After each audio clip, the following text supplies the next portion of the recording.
Darling. ತುಳಸಿ ಗಿಡ ಈಗ ನೆಡಲಿಕ್ಕೆ ಹೋಗೋದು. ಬನ್ನಿ ಹೋಗುವ.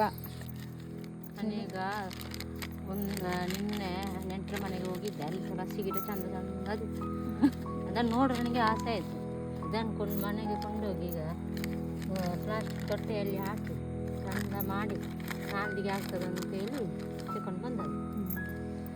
ಇದು ಕೆಂಪು ಮಣ್ಣು ನಮ್ಮ ಅಂಗಳದ ಮನೆಯಲ್ಲಿ ತಂದು ಹಾಕಿದ್ದಾರೆ. ಅದನ್ನೀಗ ಚಂದ ಮಾಡಿ ತೊಟ್ಟೆಗೆ ತುಂಬಿಸಿ ಈ ಗಿಡವನ್ನು ನೆಟ್ಟು ಬಿಡಬೇಕು. ಈಗ ಒಂದು ತುಳಸಿ ಗಿಡ ಇಲ್ಲ ಇಲ್ಲಿ ಮನೆಯಲ್ಲಿ. ಅವತ್ತೆಲ್ಲ ತುಂಬ ಇತ್ತು, ಈಗ ಒಂದು ಕೂಡ ಇಲ್ಲ.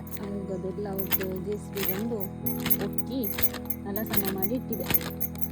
ಇದೆ ನನಗೆ 3 ತಂದೆ, ಮತ್ತೆ 3 ಆಗ್ಬಾರ್ದು ಅಂತೇಳಿ ಮತ್ತೆ ವಾಪಸ್ ಒಂದು ತೆಕ್ಕೊಂಡು ಬಂದೆ. ಹಾಗೆ 4 ಗಿಡ ತಂದಿದ್ದೇನೆ. ನೋಡಿ 3 ಗಿಡ ತರಬಾರ್ದು ಅಂತ ಅದಕ್ಕೆ 4 ಗಿಡ ತಂದಿದ್ದಾರೆ. ಇದು 2 ಒಂದು ಇದು ನೆಟ್ಟಾಯ್ತು. ಇವಾಗ ಒಂದು ಒಟ್ಟಿಗೆ 4 ಗಿಡ ತಂದಿದ್ದಾರೆ. ಇದು ಮುನ್ನ ಧರ್ಮಸ್ಥಳ ಲಕ್ಷದೀಪದಿಂದ ತಂದ ಗಿಡ ಸೇವಂತಿಗೆ ಚಂದ ಇತ್ತು. ಇದನ್ನು ನೋಡುವಾಗ ಖುಷಿ ಆಯ್ತು, ಹಾಗೆ ತಂದದ್ದು. ಇದು ಗಿಡ ಮೊನ್ನೆ ನರ್ಸರಿಯಿಂದ ತಂದದ್ದು ಉಪ್ಪಿನಂಗಡಿಯಿಂದ. ತರುವಾಗೆಲ್ಲ ಚಂದ ಇತ್ತು. ಅದ ನಂತರ ಇದು ಎಲೆಗೆಲ್ಲ ಹುಳ ಎಲ್ಲ ಬಂದು ಎಲ್ಲ ಬಿಳಿ ಎಲ್ಲ ಆಗೋದು ಇಲ್ಲೆಲ್ಲ.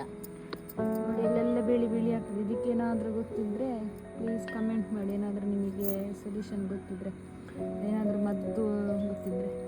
ಎಲ್ಲ ಹಾಗೇನಾಗಿದೆ, ಎಲ್ಲ ಗಿಡ ಸಹ ಹಾಗೆ ನೋಡಿ. ಇದೆಲ್ಲ ಚಂದ ಇತ್ತು ಇದರಲ್ಲಿ. ಇದರಲ್ಲೆಲ್ಲ ಈ ಥರ ವೈಟ್ ವೈಟ್ ಬಂದು ಎಲ್ಲ ಹಾಳಾಗಿದೆ. ಗಿಡ ಎಲ್ಲ ಹಾಳಾಗಿತ್ತು. ಹೂವಿನ ಗಿಡ ನೆಟ್ಟಿದ್ದೆ ಚಟ್ಟಿಯಲ್ಲಿ. ಅದರಲ್ಲಿ ಮೆಣಸಿನ ಬೀಜವನ್ನು ಬಿತ್ತಾಕಿ ಈಗ ಎಲ್ಲ ಗಿಡ ಆಗಿದೆ. ಅದನ್ನೀಗ ನಾನು ತೆಗ್ದದ್ದು ಬೇರೆ ಕಡೆಯಲ್ಲಿ ನೆಡ್ತೇನೆ ಅಂತ. ನಮ್ಮ ಅಪ್ಪ ಎದ್ದು ಕತ್ತೆ. ಇದು ನನ್ನ ಅಮ್ಮ ಒಂದು ಹೂವಿನ ಗಿಡ ತಂದಿದ್ರು, ಗುಲಾಬಿದ್ದು. ನಮ್ಮ ಅಪ್ಪ ಇದರಲ್ಲೆಲ್ಲ ಬೀಜ ಹಾಕಿದ್ದು, ಮೆಣಸಿನ ಬೀಜ ಹಾಕಿ ಇದರಲ್ಲೆಲ್ಲ ಗಿಡ ನೆಟ್ಟಿದ್ರು. ಅದನ್ನೀಗ ಅಮ್ಮ ಕಿತ್ತು